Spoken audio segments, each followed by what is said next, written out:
Hello, and welcome to the Cultivating Confidence podcast. I am your host, Dr. Nicole Grams. I am a life coach who specializes in anxiety, health, and human design. And I also happen to be a functional medicine pharmacist.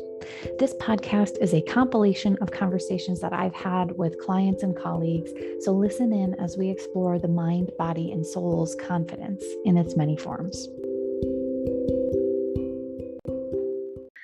So today's topic of toxic people was by request, but I know that there's more than one of you out there listening, whether this is live or on the podcast later, that probably wants to know how to deal with toxic people because we have all encountered them in our lives. And if you have not, I'm going to tell you, you're probably a liar.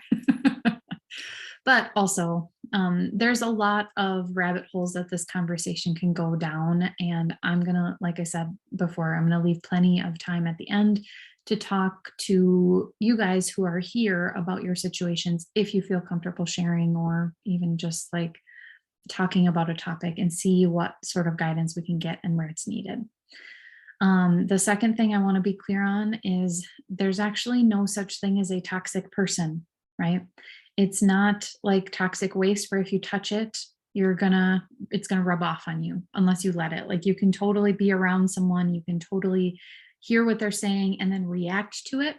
And that's something that we're going to talk through here, that reacting is not what we want. I don't know if I put it in these words later, but that's what we're going to be talking about.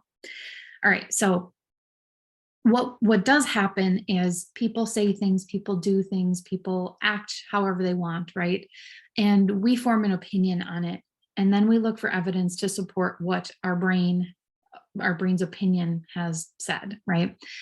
So that's not to say that this person is toxic. It's just that we have thoughts that lead us to believe that they are, right? And then we believe that, and then we look for ways that they're poking, ways that they're, not following our user manual that we have for them. Like, we all have manuals for everybody around us. Like, you should act this way. The person at the grocery store should act this way. Mom should act this way. Cousin should act this way. And when they don't do that according to our manual, that's when we get upset sometimes. And sometimes that also means that we start to label them as toxic, right? And I want to be very clear as we start out here that I am absolutely not saying that there's nothing you can or should do and that you should just lay down and let them say and do whatever they want. That's not it at all. I don't want you to let yourself be treated in a way that you don't want to be, but also just be aware of what your brain is thinking, right? Because this is where we have the control. If I could help you control the toxic person, I would not have, I wouldn't be sitting here today in the state that I'm in. I would have a multi-million-dollar business helping people change other people's behavior, right? But we can't do that. And you guys are here because or at least maybe part of you knows that all we can do is change ourselves and how we act, how we respond to everyone around us, right? So we're going to talk about boundaries later, but also just notice that what we have in our manual for how people should act, we tend to blame them for acting the way we don't want. And the bad news is the good news and the bad news, because these rules apply to you too. Adults get to do whatever they want. They get to act however they want within laws, reasonably, all that stuff. But there's consequences, but I guess they could act however they want, and there are consequences, but they get to do and say whatever they want. The best you can do is control yourself.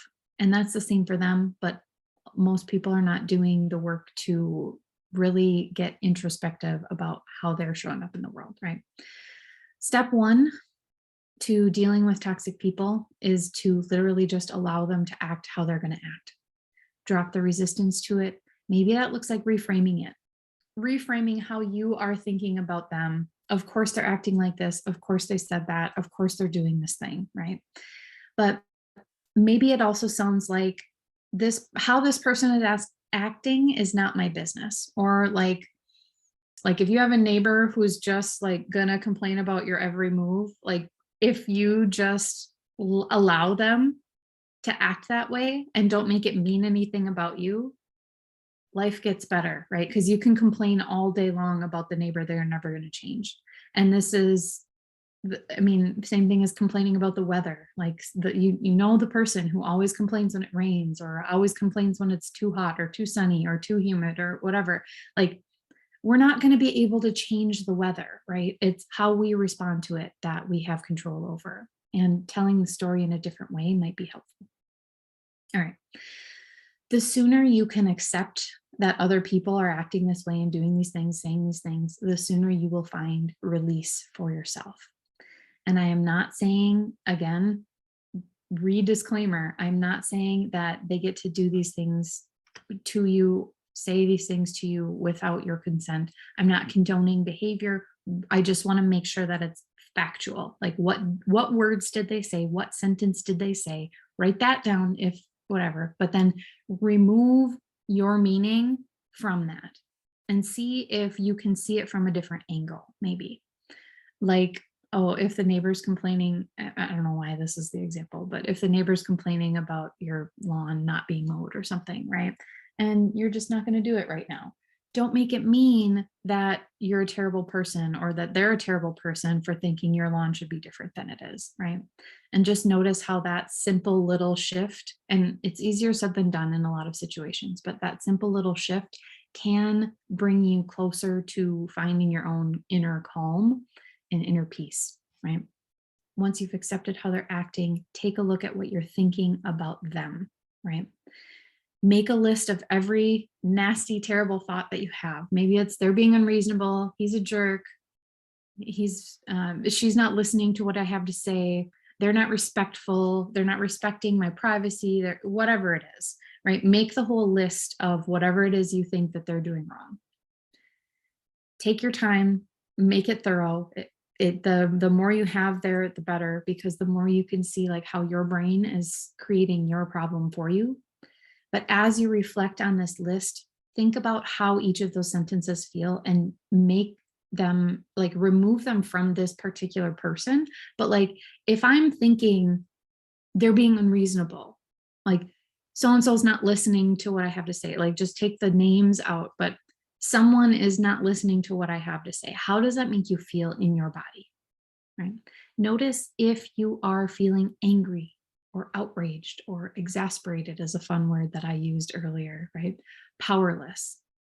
Is that how you want to feel when you interact with this person? Think about how you act in general when you feel those feelings. So if you're feeling angry, if you're feeling powerless, if you're feeling outraged, how do you act? What actions do you take, or how do you treat yourself? How do you treat them? How do you show up? And are you showing up in the way that you want to show up? Or are you name calling? Are you stomping around? Are you feeling righteous? Are you talking behind their back? Are you gossiping, right? So is it helpful for you to believe that list of thoughts that you made? And some people may say yes, but and you are absolutely allowed to believe them. You are allowed to keep your story if you want to. Just notice how you feel and whether that matches with how you want to feel. And go in with curiosity as to why brain thinks that's even helpful, right? Maybe it is helpful in some way. But for me, most of the time I have noticed that I want to hold a grudge against someone because ultimately, if I'm being truly honest with myself, most of the time it's that I don't want to take responsibility for how I'm acting in the situation. I don't want to have to apologize. They should just change, right? When I stop and think about how I want to feel when I'm dealing with somebody, whoever it is, it may not be that I want to feel happy or neutral. Sometimes you can go there. Sometimes you can feel completely neutral about the neighbor being cranky all the time, right? But there are definitely scenarios where neutral is not the way that you really want to feel, right? And maybe you need to do some work around being okay with feeling frustrated or feeling angry. Or, maybe you want to feel frustrated because there's nothing that you can do about a situation. Maybe you want to feel mad or sad, or you want to grieve, right? We're not here to be in a toxic positivity space, right? Like the toxic positivity, the high vibes space of the like always being happy, always trying to, get ourselves to believe things that we don't really want to believe. Like, we are humans. We are here to feel the breadth and depth of human emotion, right? And that's positive and negative. And no, neither, we don't want to stay in the negative for too long, but we also need to make sure that we're experiencing it as we go throughout our life, right? We can't avoid it. If we avoid it, that means we're numbing, usually by overeating or doing drugs or drinking too much, or those sorts of things. Like when I see those, it's usually a cue that I don't want to feel something in my daily life, and therefore I'm going to try to escape. So it makes total sense when people get addicted to things. It makes total sense when, people say things and then, try to go and escape, right? But just notice that if you're trying to think new thoughts and something doesn't feel right in your body, like it feels like you're gaslighting yourself. And I know that part of that is very normal for starting your self-coaching process, because you're not used to wanting to believe new things. Like it basically comes to, you're at an edge of, I can choose to continue to believe these old things that I have believed forever, or I can look forward to something else and feel something different than what I have felt before in this situation. And once you can really get a grasp on that is something that you are actively choosing for yourself, for your own good, like this is what's best for me, I don't want to carry that old story, that's where your power comes in. And there's that fine line between like, oh no, I should believe this new thing because I really want to feel this other way, right? But really I'm stuck believing this old belief, right? They should be acting this way, they should not say something, they should be saying something, right? But as you look at what's going on, look and see, how do you want to feel? And be honest with yourself. Because like I said, sometimes neutral or happy or positive are not how you actually want to feel about a circumstance. You may want to feel frustrated, but go in to that frustration cleanly. Let yourself feel that way for as long as it takes. And when you're ready to change, only then will you change. But if it feels like you're forcing and pushing and trying to convince yourself of something else, that's not the route that you want to take. Right. So in interaction with someone who may not be acting how you want them to, right? If there's an action that you feel you need to take, like if someone is in harm's way, it's going to be a lot more helpful to go in with full awareness of how you are thinking and how you are feeling and how you are responding and reacting, right? Finding whatever it takes to get you into that place of calm, empowerment, or insert whatever emotion here. Determined may be a good one, but that can sometimes slip into like force. So just be careful that it's not coming from force, it's coming from empowerment, right? When you are dealing with somebody who just isn't acting the way that you want to, just make sure that you are coming from your inner power instead of reacting to them and matching their energy, right?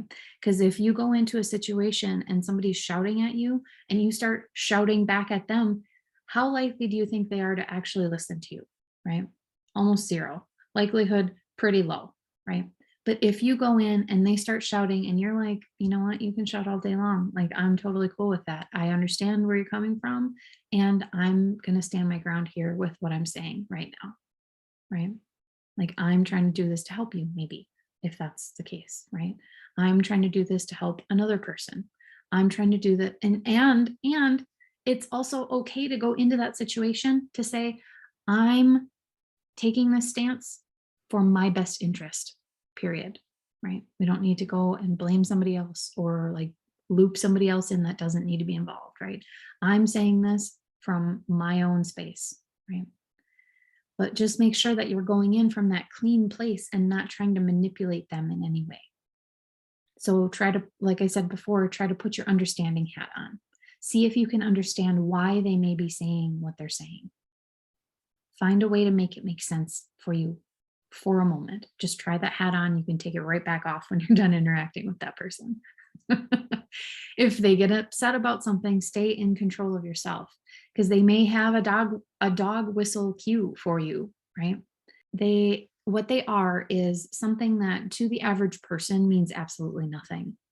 But when you hear it, it triggers some sort of shame that they have tried to control you in the past. They have said something to you in the past. Like nobody else can hear the meaning behind it. But when you hear it, you know exactly what they're talking about. It's sort of like an inside communication sort of thing between the two of you where you know it's going to trigger a lot of shame and you know that there's more meaning to it than what they are letting on to outsiders, right? But in those moments, just remember that you have control over yourself, right? And you're not crazy. You're not here to be gaslit. You're not here to freak out, right? Because again, coming from the narcissistic perspective or like being in a relationship of some sort with a narcissist, when they come in, they're going to try to gaslight you a lot. I mean, at least that's what happens a lot.